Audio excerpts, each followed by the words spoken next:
Good afternoon.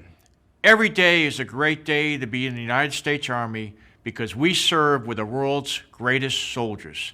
I'm excited to share with you how the Army is changing to meet our future challenges. And these changes cannot happen through incremental improvements. We must transform the Army, and the time is now. The time is now to transform how we take care of our people and how we compete for and manage their talents. The time is now to transform our doctrine, our organizations, our training, and our equipment. And the time is now to transform how we compete around the world in order to protect the freedoms and the global order we enjoy today. We must transform quickly so we have the continued overmatch against those who wish us harm and those who threaten our national security. When it comes to the Army, it's about people first, and winning matters. The Army is people, and that's why it's always people first. People are our greatest strength and our most important weapon system. And when I talk about people, I mean all of our soldiers, from National Guard, reserves, and active duty, our civilians, our families, and our soldiers for life. People first is a philosophy, and I believe when we take care of our people and treat each other with dignity and respect, we will have a much stronger and more committed Army. It is our people who will deliver on our readiness and modernization priorities. In our Army, winning matters is an attitude. And when the nation calls on the Army, we don't go to participate, we don't go to try hard, we go to win. There is no second place or honorable mention in combat. In order to win, we must transform the Army now. As the Secretary mentioned yesterday, we are updating our Army priorities. People first is not only a philosophy, it's also now our number one priority. And when we take care of our people, we get them in the right jobs at the right time, that is how we win. Readiness remains critical to the Army's ability to compete, fight, and win. We must be ready tonight and ready in the future. No soldier or unit will ever be sent into combat that is not highly trained, disciplined, fit, and ready. We are currently at our highest state of readiness because of the hard work of our people and the timely, adequate, predictable, and sustained funding from Congress. And modernization is future readiness. While we're investing in counterterrorism and counterinsurgency operations over the last 19 years, our competitors have been aggressively investing in modernizing their forces with new technology and new weapon systems. In order to maintain overmatch, we must modernize now. And it's not about fighting the last fight better. It's about winning the next fight. And in order to do that, we must transform. Over the last year, our Army has faced significant challenges around the world and at home. We have operated in an environment of great power competition with China and Russia, dealt with conflicts in Afghanistan, Iraq, and Syria, and all the while battling the COVID pandemic and responding to wildfires, hurricanes, and civil unrest at home. And in early January, our soldiers demonstrated their high state of readiness with a no-notice deployment of the 1st Brigade from the 82nd Airborne Division to Iraq, protecting our forces and embassy. And today we continue our mission overseas with about 180,000 soldiers in over 140 countries in defense of our nation. I am incredibly proud of our Army. The performance of our National Guard, our reserves, and our active duty forces this year has been phenomenal. I am humbled to serve with you all. And I'm also excited about our transformation ahead. We are doing a lot to move to a 21st century talent management system. We are in a war for talent. We need the best and brightest men and women to come into the United States Army who represent the diversity of the nation. We published the Army People Strategy last year, which focuses on how we will take care of our people and manage their unique talents. Early this year, we conducted our first Battalion Commander Assessment Program and just received the results of our first Colonel's Commander Assessment Program. We're looking at a First Sergeant's Assessment Program inside of the divisions and we're piloting the Command Sergeant Major program. All these assessments are critical for us to select the right leaders for the most consequential positions in our Army. We're also implemented changes to our assignments and promotion processes. We are no longer treating the population as interchangeable parts with only grade and MOS as qualifying factors. We have enabled selection based on knowledge, skills, behaviors, and even preferences. And this year we launched Project Inclusion, our effort to ensure that all our people feel like they are valued members of the team. And as the nation faced the pain of systemic social injustice, we too confronted our own issues. We looked inside our organization, and we listened to the stories from our diverse professionals that brought to light where we too can improve to be a more inclusive Army. Project Inclusion focuses on the policies, procedures, and resources that will enable us to grow into a more diverse and inclusive team. We're looking at ways to improve how we recruit, retain, develop, and employ the diverse talents of our people. This ensures the Army is an organization that is truly inclusive, where everyone has a path to success. This is how the Army will compete for talent. Putting people first ensures we have cohesive teams that are highly trained, disciplined, and fit, who will win against any adversary. And putting people first will also lead the modernization and transformation of the United States Army. I would suggest that about every 40 years, the Army transforms to meet the national security threats of that time. We did it in the 1940s for World War II. We did it in the 1980s for the Cold War. And we're doing it now in 2020 for the great power competition environment that we live in. When I came in the Army in the 1980s, air-land battle was our warfighting doctrine. We established our combat training centers. We developed the Big Five weapon systems, and we learned to lead an all-volunteer force. And over the last 40 years, we have incrementally improved these systems to maintain the overmatch we need to protect our national security. Now we find ourselves in a period of great power competition. And great power competition does not have to mean great power conflict. And the way to ensure this does not happen is by having a strong Army. Peace through strength is the right approach, as President Ronald Reagan so eloquently said at my West Point graduation in 1981. We have a unique opportunity right now to set the Army on a course to ensure that we can compete and deter great power competitors for years to come.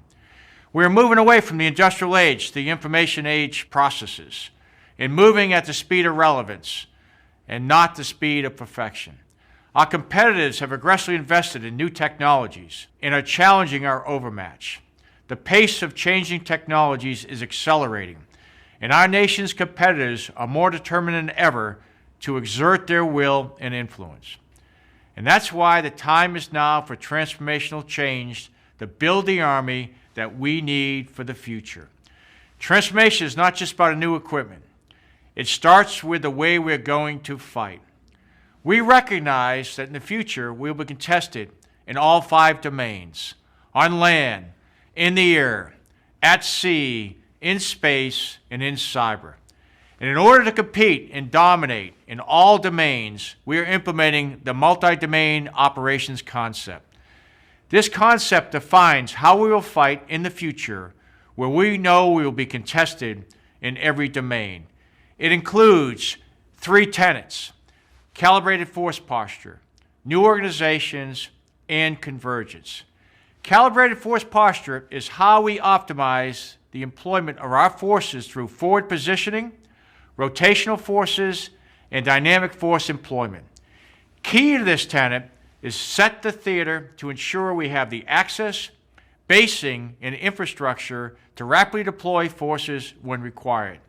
New organizations, like multi-domain task forces, provide long-range precision effects and long-range precision fires to the combatant commanders. They allow us to operate below the level of armed conflict in the competition phase.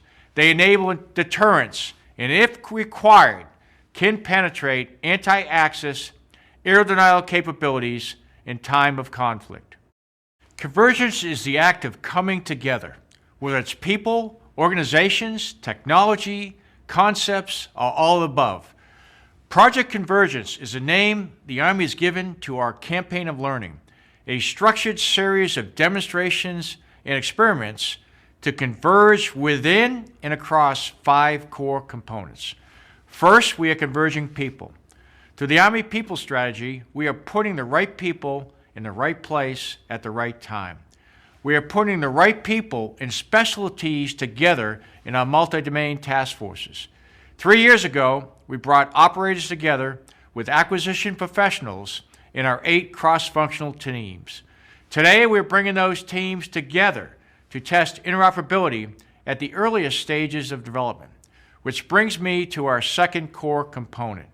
We are converging weapon systems, ensuring that our 6 modernization priorities and signature modernization efforts are integrated and adaptable to future upgrades. Third, we are converging command and control.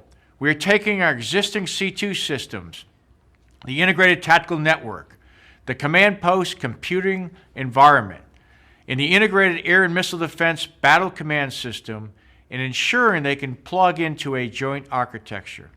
Fourth, we are converging information. The Army is learning to harness artificial intelligence, machine learning, low Earth orbit satellites, and the cloud to link all of our thousands of sensors, the best shooters, in the right C2 nodes. Fifth, we are converging terrain. And this ties back to the need for calibrated force posture and putting the right people with the right systems in the right places throughout the world. Finally, we are converging these 5 components with each other. That is Project Convergence. And that is how the Army will contribute to the combined joint all-domain command and control system. We will be able to see, understand, decide, and act first, and we will win. As I mentioned earlier, transformation also includes establishing new organizations and reorganizing critical capabilities. In addition to new organizations like multi-domain task forces, we have formed 6 security force assistance brigades, 5 in the active component and 1 in the National Guard. The SFABs are established to train, advise, and assist our military partners around the world and are aligned to combatant commands.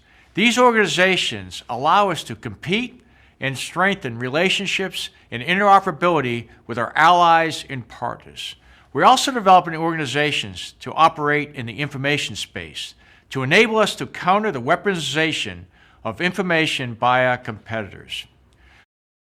We are continuing to transform how we train the future force. We are building synthetic training environments like One World Terrain and cyber ranges to train our force to defeat emerging threats in these environments. We are developing virtual reality and augmented reality training through systems like the Integrated Visual Augmentation System, or what we call IVAS. These environments enable training to meet the multi-domain operations concept and train across all 5 domains using innovative technologies. Our 6 modernization priorities haven't changed, and we are aggressively committed to developing and fielding these systems. The time is now to continue our momentum. Part of this transformation is how we develop the systems themselves. Take IVAS as an example. In less than 2 years, we were able to take a great idea from concept to prototype. We combined the efforts of our traditional night vision goggle partners with non-traditional partners, like computer experts and gamers, to design a transformational platform for our warfighters. What started off as a system to improve our night vision turned into a totally new capability. It will change how soldiers plan, rehearse, and execute operations. In planning, it will provide technology like room mapping, where soldiers will map the terrain around them and then use those graphics to build tactical plans. In rehearsal, IVAS technologies will provide a virtual reality training environment that replicates the operational environment. Soldiers will conduct rehearsals where through IVAS they will see, move, and operate as if they were on the objective. And in execution, the soldiers will continue to wear IVAS. Now operating in familiar terrain, they can be augmented with tools like real-time video feeds from drones.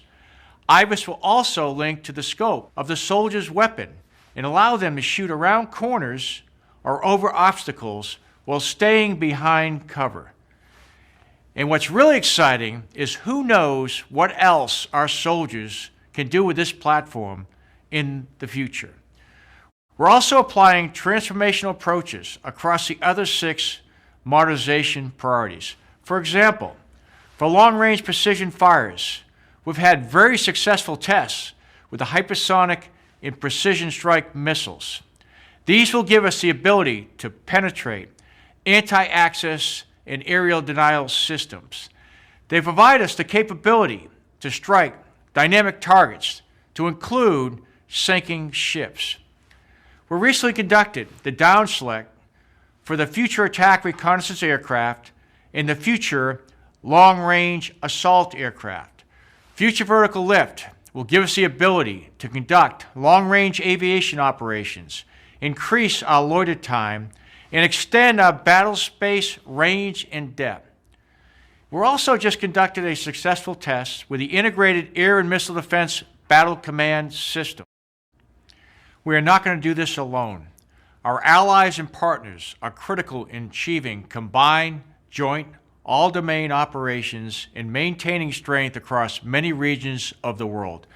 Our vision is to engage with our allies and partners and train closely with them to build on our capabilities and interoperability. So to all our allies and partners watching today, you are incredibly important to us. Our vision of the future includes close, productive ties with all of you. We want to continue growing stronger together. Let me close by saying these are challenging times, but the great thing about challenging times is there's opportunity to transform. The time is now to transform how we take care of our people. The time is now to transform our doctrine, our organizations, our training, and our equipment. And the time is now to transform how we compete around the world. Thank you all for what you do to protect this great nation of ours. It's about people first, winning matters, and we remain Army strong.